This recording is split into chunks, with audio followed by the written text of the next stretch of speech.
नमस्कार साथियों, RWS classes में आप सभी का स्वागत है। आज की हमारी क्लास रहेगी राजस्थान जीके के 30 प्रश्न आपको लेकर आए हैं हम। 30 प्रश्न आपके सामने है पेश है और प्रश्न यहीं से बनाएंगे। ऐसा इसलिए कहा है क्योंकि सभी प्रश्न जो है पिछली परीक्षाओं में, गत परीक्षाओं में आए हुए हैं। तो राजस्थान जीके की आप किसी भी वैकेंसी के लिए तैयारी कर रहे हैं, जिसमें हिस्ट्री, ज्योग्राफी, जिस भी सब्जेक्ट से, यानी राजस्थान कंप्लीट जीके, तो आप इस क्लास से जुड़ सकते हैं और आपको इन प्रश्नों को याद करना होगा, क्योंकि ये प्रश्न आए हुए प्रश्न ही ज्यादातर पूछे जाते हैं। क्योंकि एग्जामिनर जो बनाता है वो भी एग्जाम अप्रोच के अनुसार जो प्रश्न पहले से आते हुए उन्हीं को रिपीट करता रहता है। नए प्रश्न बहुत कम देखने को बनते हैं। तो चलिए करते हैं जीके का टेस्ट शुरू। हमारे जो प्रश्न है वो वन लाइनर बेस पे रहेंगे। आ, चार ऑप्शन हम नहीं देने वाले हैं क्योंकि उसमें टाइम ज्यादा लगता है, तो डायरेक्ट प्रश्न याद करने हैं हमें। ठीक है, चलिए शुरू करते हैं। चैनल को आप सब्सक्राइब कर लीजिए साथियों। चैनल को आपकी जरूरत है तो आप सब्सक्राइब जरूर कीजिएगा। आ जाइए प्रश्नों पर। राजस्थान का सामान्य ज्ञान हम प्रश्नों के माध्यम से देखने वाले हैं। तो हल्दी घाटी के युद्ध में किस मैदान में राणा प्रताप मुगल सेना से घिर गए थे? तो मेरे भाई खमनौर गांव के रक्त तलाई के मैदान में राणा प्रताप मुगल सेना से घिर गए थे। नेक्स्ट है, स्वतंत्रता के समय राजस्थान किस श्रेणी का राज्य था? तो राजस्थान जो है स्वतंत्रता के समय बी श्रेणी का राज्य था। प्रश्न नंबर 3 है कि सेठ जमनालाल बजाज जयपुर प्रजामंडल के अध्यक्ष कब बने थे? तो सेठ जमनालाल बजाज जयपुर प्रजामंडल के अध्यक्ष 1938 में बने। अब आप इसमें ऑप्शन चाहते हैं तो ऑप्शन आप कुछ भी ले लीजिए भाई। ऑप्शन आप अपने अनुसार ले लीजिए। अब चार ऑप्शन लिखना जरूरी है क्या? आप इसमें 1934 ले लीजिए, ये ए ऑप्शन हो गया, ये बी ऑप्शन हो गया, इसी तरह सी ऑप्शन ले लीजिए, इसी तरह डी ऑप्शन ले लीजिए। अब इनमें से आपको करना तो याद तो यही होना चाहिए ना, तो डायरेक्ट वो याद करो। आप ये तीन चीजें क्यों पढ़ो? डायरेक्ट वो याद करो 1938। ठीक है, इसलिए ये प्रश्न इस तरीके से आपको यहाँ देखने को मिलेंगे। ये हमारा मानना है और जिस तरह मेरा मानना है, अगर आपका भी मानना है तो आप हमसे जुड़ सकते हैं। और जुड़ने के लिए आप सभी का मैं वेलकम करता हूँ, धन्यवाद करता हूँ साहब। प्रश्न नंबर 4 है कि सिरोही, आबू व दिलवाड़ा तहसील मध्य प्रदेश के मंदसौर जिले की मानपुरा तहसील का सुनेल टप्पा व अजमेर मेरवाड़ा क्षेत्र को राजस्थान में कब मिलाया गया था? तो 1 नवंबर 1956 को इन क्षेत्रों को राजस्थान में मिलाया गया था। सरिस्का में बाघों के विलुप्त होने की घटना की जांच हेतु सरकार ने किसकी अध्यक्षता में कार्यदल बनाया? तो सुनीता नारायण की अध्यक्षता में कार्यदल बनाया। सरिस्का में बाघों के विलुप्त होने की घटना की जांच के लिए सरकार ने सुनीता नारायण की अध्यक्षता में कार्यदल बनाया था। प्रश्न नंबर 6 है कि संतरा उत्पादन के लिए झालावाड़ प्रसिद्ध है। राजस्थान का नागपुर, यानी झालावाड़ को राजस्थान का नागपुर कहते हैं साहब। नागपुर यानी राजस्थान का नागपुर झालावाड़, जो कि संतरे की खेती के लिए प्रसिद्ध है। प्रश्न नंबर 7 हो जाएगा, श्री गोकुल भाई भट्ट किस प्रजामंडल से संबंधित थे? तो श्री गोकुल भाई भट्ट जो है सिरोही प्रजामंडल से संबंधित थे। शाकंभरी माता का मेला कहाँ आयोजित होता है? तो सीकर में आयोजित होता है शाकंभरी माता का मेला। बिलास सिंचाई योजना का संबंध है, चलिए बताइए इसका आंसर। आप बताइए, क्या कमेंट करके बताइए कि बिलास सिंचाई योजना का संबंध है।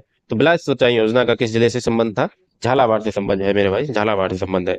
नेक्स्ट प्रश्न है, वह कौन सी फसल है जिसके उत्पादन व क्षेत्रफल दोनों दृष्टि से राजस्थान राज्य का देश में प्रथम स्थान रखता है?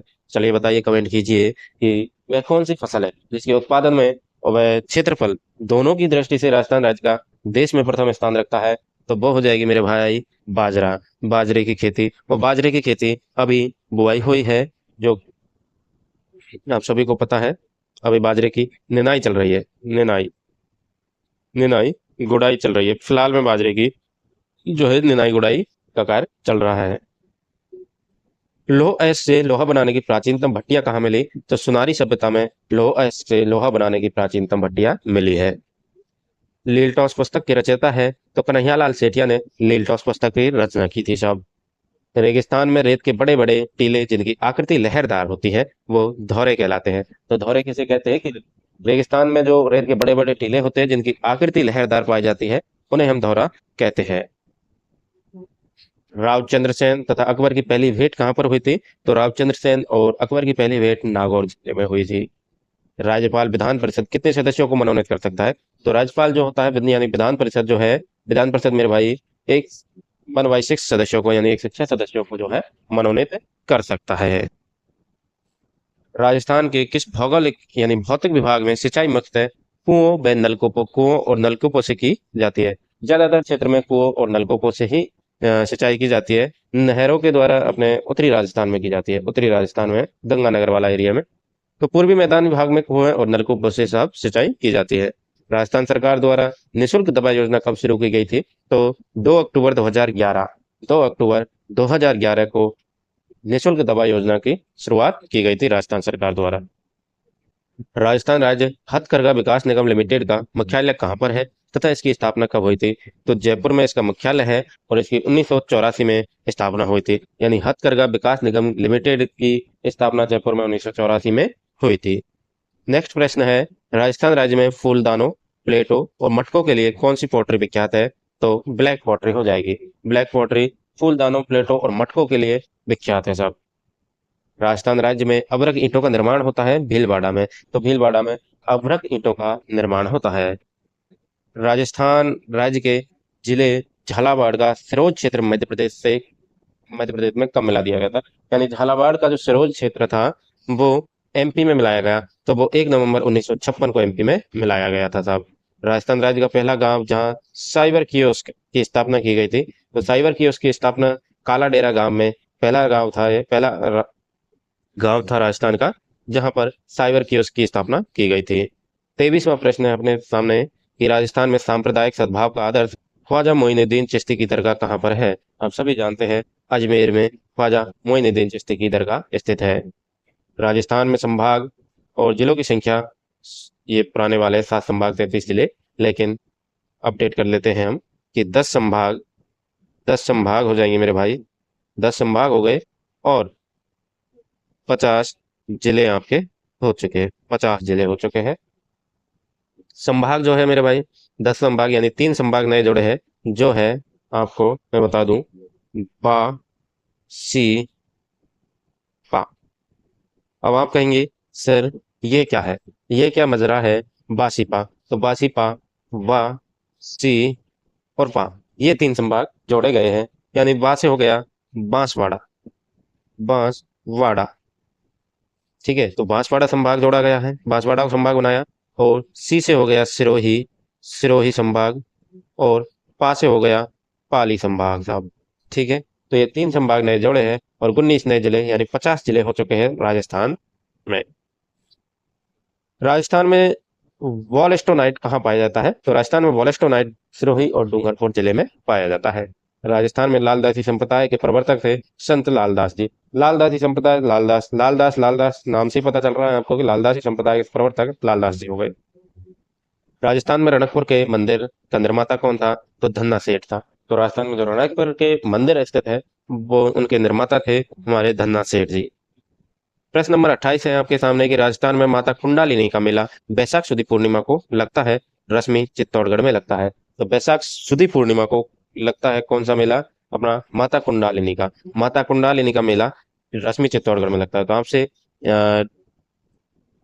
डायरेक्ट ये भी पूछा जा सकता है कि माता कुंडालिनी का मेला यानी रश्मि चित्तौड़गढ़ में कब लगता है? तो आपको ये भी याद रखना है कि बैसाख सुदी पूर्णिमा को लगता है, चित्तौड़गढ़ में लगता है, माता कुंडालिनी का मेला लगता है। 29वां प्रश्न है आपके सामने कि राजस्थान में फव्वारा सिंचाई का कार्यक्रम वास्तविक क्रियान्वयन शुरुआत सत्र है। तो 2006-07 में फव्वारा सिंचाई कार्यक्रम शुरू किया गया था। 2006-07 में फव्वारा से सिंचाई की गई। राजस्थान में परिणामी संप्रदाय किसके द्वारा चलाई गई थी? तो महामती प्राणनाथ के द्वारा राजस्थान में परिणामी संप्रदाय चलाया गया था। तो दोस्तों 30 प्रश्न हमारे इंपॉर्टेंट प्रश्न थे जो कि हो चुके हैं आपके सामने। और इसी तरह हम वन लाइनर बेस पे प्रश्नों की संख्या भी लाने वाले हैं, प्रश्नों की संख्या भी बढ़ाएंगे। अगर आपकी संख्या बढ़ेगी तो प्रश्नों की संख्या भी आपके सामने बढ़ जाएगी। और इंपॉर्टेंट प्रश्न रहेंगे, आपको याद करने हैं। पीडीएफ अगर आपको चाहिए तो पीडीएफ के लिए आपको क्या करना है मेरे भाई? पीडीएफ के लिए आपको वाईटी यानी यूट्यूब के बायो में आपको जाना है। बायो में आपको इंस्टा आईडी मिलेगी। इंस्टा इंस्टा आईडी मिलेगी। इंस्टा आईडी को आपको क्या करना है? इंस्टा आईडी को फॉलो करना है साहब, फॉलो करना है। और फॉलो करके मुझे मैसेज कर देना है, मुझे मैसेज कर दीजिए, मैसेज करना है। और जिस भी टॉपिक जो हमने यूट्यूब पर करा रखा है उसकी आपको पीडीएफ चाहिए तो आप मुझे मैसेज कर दीजिएगा, टॉपिक का नाम लिखकर मैं आपको पीडीएफ सेंड कर दूंगा। ठीक है साथियों, तो मिलते हैं नेक्स्ट टॉपिक में, नेक्स्ट क्लास में, जो कि आप कह सकते हैं कि डेली फैक्ट वाली हमारी क्लास आपको डेली मिलती है, फैक्ट वाली क्लास, है ना। इसमें मुलाकात होगी। जो एमसीक्यू बेस में अपन वन लाइनर बेस पे जो प्रश्नों की संख्या लेकर आ रहे हैं, उसमें आपसे मुलाकात होगी। और शॉर्ट्स वीडियो में तो आपसे मुलाकात होती ही है वाईटी शॉर्ट्स में। वाईटी शॉर्ट्स में भी आपको करंट अफेयर्स देखने को मिलती है। वाईटी शॉर्ट्स में मुख्य मुख्य जो प्रमुख फैक्ट्स है वो आपको देखने को मिलते हैं। ठीक है, तो साथियों, इन सभी चीज़ों के लिए आपके जो आप किसी भी राजस्थान की किसी भी वैकेंसी की तैयारी कर रहे हैं, तो आपकी वैकेंसी में, आपकी सफलता में थोड़ा सा हिस्सा हमारा जरूर होगा। चार चांद आपकी सफलता में लगाने की पूरी कोशिश कर रहे हैं। और तो इसीलिए आपको क्या करना है, चैनल को करना है सपोर्ट, यानी कि सब्सक्राइब करके लाइक करना है वीडियो को। और अगर कोई डाउट है तो कमेंट कीजिएगा, तो शेयर कीजिएगा। चलिए मिलते हैं नेक्स्ट डे। तब तक के लिए जय हिंद, जय भारत, थैंक यू।